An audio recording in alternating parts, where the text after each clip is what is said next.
Les règles d'étiquette que l'on apprend en visionnant la série Downton Abbey. Bonjour, je suis Anne Nagas, la fondatrice d'Apprendre les bonnes manières. Dans cette vidéo, listons ensemble les règles d'étiquette que l'on apprend en visionnant la superbe série Downton Abbey. Rappelons que ces règles doivent être contextualisées. Une époque, un pays, une classe sociale. Certaines peuvent être encore appliquées de nos jours et d'autres sont purement anecdotiques et historiques. Commençons. 1. Les valets doivent porter des gants blancs. 2.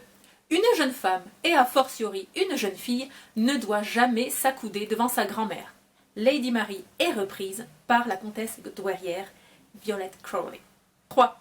La mode du cocktail arrive des États-Unis. Et certains personnages de la série sont totalement hermétiques à cela. Ils refusent de boire un verre d'alcool avant le dîner. Scandale. 4. Seules les femmes mariées peuvent avoir un petit déjeuner au lit. 5. À table, une lady doit garder une main sur les genoux. Le soir, pour le dîner, elle porte des gants. Installée à table, elle retire ses gants et les place sur ses genoux ou sur le dossier de sa chaise, généralement sur ses genoux. 6.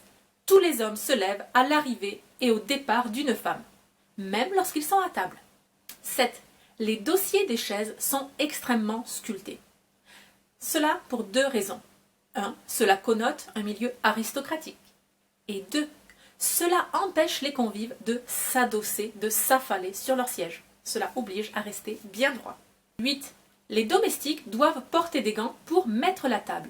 Et lorsqu'ils doivent repositionner un couvert, ils le font à l'aide d'une règle, toujours avec des gants, pour ne pas laisser de traces de doigts. 9. En arrivant dans une salle à manger, les chaises ne sont pas collées à la table. Elle se place à 40-50 cm de la table. 10. L'assiette se place à 1 pouce du rebord de la table, c'est-à-dire 2,54 cm. Le dernier verre est aligné avec le dernier couvert. Tradition anglaise, non française. 11. La hiérarchie des valets se traduit par le service à table. Le meilleur sert le poisson, le second la sauce. Le premier valet de pied, footman, apporte la viande. Durant le dîner, le maître d'hôtel, butler, se place derrière et à la droite du maître d'hôtel. Il ne sert pas, il observe. Le service se fait par les valets. Le plat sur la main gauche, la main droite dans le dos. On sert le convive par la gauche. Tous les serveurs se penchent en même temps. C'est une chorégraphie belle et difficile. 13. Le but des domestiques est d'être invisibles. Et ils y arrivent très bien. 15. L'hôtesse dirige la conversation. Attention, j'ai dit dirige et non mène. Vous allez comprendre. Durant l'entrée, la maîtresse de maison parle avec son invité à droite. Durant le plat, elle se tourne à gauche. Fromage à droite, dessert à gauche. Tous les invités doivent suivre cette chorégraphie et également changer leur interlocuteur en même temps qu'elle. Encore une fois, c'est un ballet parfaitement chorégraphié. 16. Par le mariage, on acquiert le pouvoir et les terres. 17. Une femme a du pouvoir lorsqu'elle est mariée. Elle obtient ainsi un titre et elle a sa propre maison à diriger. 18. Il est impossible de marier une jeune fille noble tant qu'elle n'a pas été présentée au bal des débutantes. C'est une cérémonie à laquelle elle assiste avec son chaperon. Cette fille, à ce moment-là, est habillée en blanc, symbole de pureté. Évidemment, c'est une robe longue et une traîne est obligatoire. Dans le film, on voit qu'elles ont 2 plumes dans sa coiffure, 3 plumes pour la personne qui l'accompagne, pour la chaperonne. Cette cérémonie s'appelle le coming out et après celle-ci, la jeune femme devient une suitable wife. Je ne sais comment traduire cela sans perdre cette finesse anglaise. 19. Après le bal des débutantes, les festivités commencent. La saison est ouverte. 20. Une femme ne fait pas chin-chin avec son verre. Elle ne fait pas cheers non plus. 21. D'une façon générale, une femme ne doit pas être exubérante dans la manifestation de ses sentiments. Colère, joie, surprise, étonnement, peur. Elle doit être modérée, modeste. 22. Si les domestiques souhaitent se marier, la femme doit quitter son service. En effet, un domestique doit être loyal envers son patron avant tout, envers son maître. Or, dans le mariage aussi, on exige la loyauté. Il y a donc conflit d'intérêts. 23. Côté pratique, Également, c'est impossible, parce que les domestiques vivent sous le toit de leur maître. S'ils se marient, un couple a besoin d'avoir sa propre maison. À nouveau, conflit d'intérêts. 24. Dans la série, Anna est une exception. Elle demande justement à avoir le droit de travailler, même après son mariage. Et heureusement, le couple vit dans sa nouvelle maison. 25. Tout cela pose de grands problèmes. Les domestiques sont souvent célibataires. En effet, ils n'ont même pas le temps de pouvoir rencontrer quelqu'un d'autre. Et même s'ils avaient ce temps-là, finalement, cette question de loyauté, de mariage, rend la situation assez impossible. Donc ils sont bien souvent célibataires. 26. Une jeune femme aristocrate ne sort jamais sans chaperon. Lorsque Lady Rose s'enfuit dans ce club de jazz, c'est la panique dans la famille. Va-t-elle perdre sa réputation? Très grave. 27. Dans ce même club, elle danse et là, son partenaire l'abandonne au milieu de la piste de danse. Très grave. Elle ne peut pas retourner s'asseoir toute seule. Ce serait un déshonneur, une humiliation énorme. Fort heureusement, le chanteur du groupe aperçoit cette situation, il descend de la scène et il se met à danser avec elle et il la raccompagne jusqu'à sa table. Bon. Le fait qu'il soit noir, ça pimente un petit peu justement la série. 28. Lors d'un rendez-vous dans un appartement, Lady Edith enlève ses gants et son amoureux lui fait un baise-main à même la peau. Dans Downton Abbey, cette scène est peut-être la plus érotique qui soit. 29. Vous ne le saviez peut-être pas, mais il y avait un historien sur le plateau de tournage et évidemment il conseillait les acteurs. Un des conseils qu'il devait le plus répéter était « parler fort ». Aujourd'hui, cela pourrait paraître impoli, mais à l'époque, pour des aristocrates, c'était normal. 30. Les aristocrates ne remercient pas les domestiques.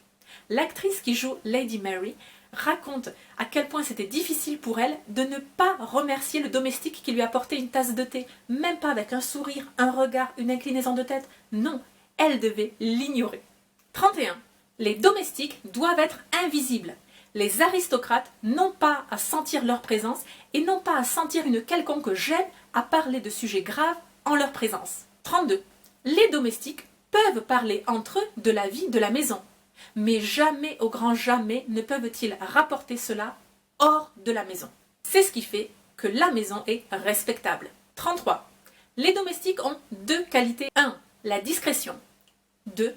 Ils ne doivent pas déranger les maîtres avec des problèmes personnels. 34.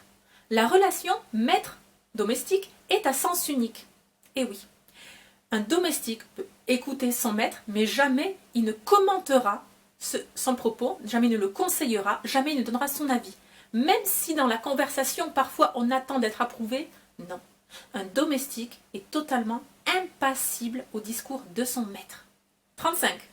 Un aristocrate n'a pas le droit de voler le domestique d'une autre maison. Hors de question. 36. Dans l'épisode 1 de la saison 4, Lady Edith va au restaurant. Or, elle sait très bien que sa mère l'interdit. En effet, on ne mange pas en public. Le Ritz est une exception, et encore accordé seulement parce que des membres d'un club insistent pour dîner là-bas. Mais manger à l'extérieur, quel mauvais goût. 37. Il y a une scène formidable lors du discours du roi. Ce discours est écouté à la radio, et tous les membres de la famille vont se lever, même si c'est seulement une voix à la radio. 38. Les vêtements sont devenus tellement élaborés, sophistiqués, raffinés, qu'il est presque impossible de les enfiler tout seuls. Les aristocrates ont réellement besoin de quelqu'un pour les aider à enfiler tout cela. 39. Seules les femmes mariées portent des tiares. Ou les jeunes filles le jour de leur mariage. 40. C'est l'époque des gants. Il y a des gants pour l'équitation, pour la voiture, pour la maison, pour les dîners, etc. 41. Une lady doit se changer plusieurs fois dans la journée. Pour le petit déjeuner, ensuite pour l'activité du matin, que ce soit la balade, la visite, le shopping, etc. Pour les déjeuners, pour l'activité de l'après-midi et pour le dîner. Et oui, cela fait beaucoup. 42. Ajoutons à tout cela pour les femmes un corset. À partir de 1924, il n'est plus obligatoire. 43. Les hommes portent un costume. Et il est devenu tellement difficile à enfiler qu'il faut de l'aide. 44. Il existe toute une hiérarchie de chapeaux pour les hommes. Le haut de forme est réservé aux aristocrates seulement pour les grandes occasions. Je vous avoue ne pas avoir tout compris quant à la spécificité des différents chapeaux. D'une part, je me souviens d'un reportage que j'ai vu, c'était en anglais, et en plus, je ne connais pas l'équivalent en français.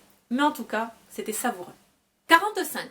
Lorsqu'un homme ôte totalement son chapeau, cela marque sa grande déférence. Lorsqu'un aristocrate salue un paysan, il va seulement toucher le rebord de son chapeau. C'est un geste courtois. 46. On ne serre pas la main. 47. Les femmes, qu'elles soient paysannes ou aristocrates, tiennent leur pochette des deux mains et à hauteur du ventre. Pas du bassin, pas des cuisses. Non, non, à hauteur du ventre. C'est une position assez inhabituelle pour nous les femmes du XXIe siècle. Mais c'est ainsi. 48. La richesse s'obtient par l'héritage d'un titre, par les terres ou par le mariage. Pour l'aristocratie, le travail n'est pas nécessaire. 49. New money is loud. Le nouvel argent est bruyant. Dans la série, c'est très subtil, il y a toujours cet immense décalage entre la fortune américaine et la vieille fortune anglaise. Les Américains n'ont aucune gêne à montrer et être fiers de leur argent. La richesse anglaise, all the money, est beaucoup plus discrète. 50. Comment se définit un aristocrate? Il n'est pas le propriétaire du domaine, il est le gardien du domaine. On retrouve cela dans « Autant n'emporte le vent », cet amour de la terre, ce fait que l'humanité est toute petite, elle n'est rien par rapport à la richesse de la terre. Les aristocrates aiment du plus profond de leur cœur leur terre, ils en sont les gardiens. C'est une très belle mentalité. Il y a cette image du sacrifice pour la terre. Cela en vaut la peine. 51. Un signe de richesse visible, c'est le gravier ratissé 2 fois par jour devant le domaine. 52. Les aristocrates n'ont pas seulement des privilèges, ils ont également des devoirs. Ils doivent donner du travail et s'occuper des personnes qui vivent sur leur terre. On parle de travail dans le sens le plus noble du terme. Le travail anoblit. J'espère que cette vidéo vous a plu. Pour plus d'informations sur l'élégance vestimentaire, les arts de la table ou encore le savoir-vivre au travail, rendez-vous sur le site Apprendre les bonnes manières. Abonnez-vous à la chaîne YouTube pour être sûr de ne rien manquer des prochaines vidéos. Et surtout, n'oubliez pas, la bienséance fait la différence.